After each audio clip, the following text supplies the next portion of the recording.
صدر فہم و ادراک اور ایمان خودداروں بے باک، السلام علیکم ورحمۃ اللہ وبرکاتہ۔ آج میرا موضوع سخن ہے شاعر مشرق علامہ محمد اقبال کے پاکستان کا وجود باعث رحمت ہے۔ صدر جی وقار، میں زبان حال پہ شکوہ لے کر نم آنکھوں کے ساتھ مکہ اقبال کے پاس دل کی رودات سناتی رہی اور پھر وہی محفل میں سرے بازار پوچھتی رہی کہ اقبال کا یہ وہی دھرتی ہے جس کا آپ نے خواب دیکھا تھا، جہاں لا الہ الا اللہ کے سائے میں محمد رسول اللہ کا سکہ رائج کرنے چلے تھے۔ تیرا وہ مرد مومن جو آنے جوان مردی کو پتھے پوچھ ڈال کر خودی کے فلسفے کو بازار حسن میں سستے داموں بیچ کر شمشیر و سرا کو بند نیام و تابوں میں سجا کر بے باقی اور حقوق سے گبا کر مکاری اور رفائی پر اترا چکا ہے۔ اذانیں تو اور بھی دیتا ہے لیکن روح بلالی کھو چکا ہے، نمازیں تو اور بھی پڑھتا ہے لیکن اسرار غازی کھو چکا ہے۔ نہ ملا کی وہ آزار رہی، نہ مجاہد کا غلط شعلہ لہو رہا۔ وائس قوم کی وہ پختہ خیالی نہ رہی، وائس قوم کی وہ پختہ خیالی نہ رہی، بلکہ تباہی نہ رہی، شعلہ مکالی نہ رہی، رہ گئی رسم اذان روح بلالی نہ رہی، فلسفہ رہ گیا تلقین غزالی نہ رہی۔ علی وقار، 21ویں صدی کی طرف بڑھتی ہوئی امت مسلمہ اپنی تاریخ کے نازک ترین دور سے گزر رہی ہے۔ اس کے شب و روز مکار و یار دشمن کی بہت سازشوں کا شکار ہے۔ علی وقار، ہمارے اباب اختیار ہے کہ وقت کی نزاکت سے قطعی بے خبر اور آئے روز نت نئی حماقتوں کا ارتکاب کیے جا رہے ہیں۔ قبائے امت مسلم لہو لہو ہے، عالم کفر ملت کے اجزاء کو آپس میں تقسیم کر کے صفائے حق سے مٹانے کے ڈر پہ ہے۔ لیکن علی وقار، نام نہاد عالم اسلام کی سب بڑی فوجی طاقتیں بہت بلند ہیں۔ شام، عراق، بوسنیا، کشمیر، فلسطین ہماری غیرت کا لوہا گنا ہے۔ فلسطین میں غزہ کے مسلمانوں کو اسرائیلی صہیونی افواج بربریت کا نشانہ بن آ رہی ہے اور ہم عالم اسلام خاموش تماشائی بنا دیکھ رہے ہیں۔ آج بھی ضمیر عالم پر مردنی چاہیے۔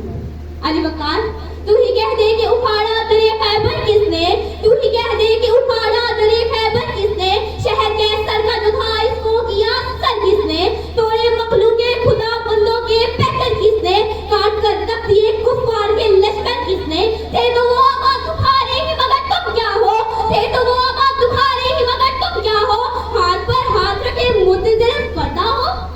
صدر جی احتشام اور اے مسلمانان پاکستان، یہ کہنا بجا ہوگا کہ شاعر مشرق کے پاکستان کا وجود تمام عالم اسلام کے لیے باعث رحمت ہے۔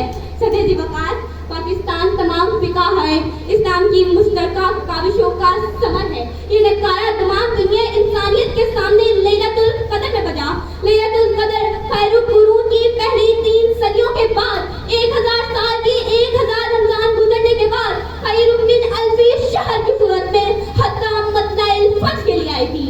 اس میں نزول ملائکہ روح ہو چکا تھا۔ اہل بصیرت اس راز سے بخوبی واقف ہیں اور ہم اس راز کو مسلسل عالم اسلام پر کھول رہے ہیں۔ انقلاب مشرق سے ابھرتے ہوئے سورج کو ذرا دے کی صورت میں طلوع ہو چکا ہے۔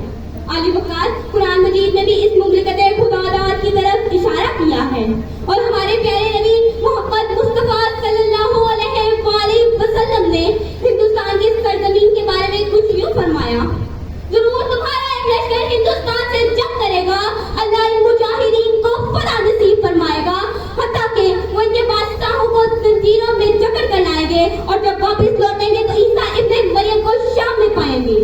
صدر جی وقار، آپ صلی اللہ علیہ وآلہ وسلم کی حدیث مبارکہ ہے: مجھے ہندوستان سے ٹھنڈی ہوا آ رہی ہے، جسے علامہ اقبال نے کچھ یوں فرمایا: میرے عرب کو آئی ٹھنڈی ہوا جہاں سے، میرے عرب کو آئی ٹھنڈی ہوا جہاں سے، میرا وطن وہی ہے، میرا وطن وہی ہے۔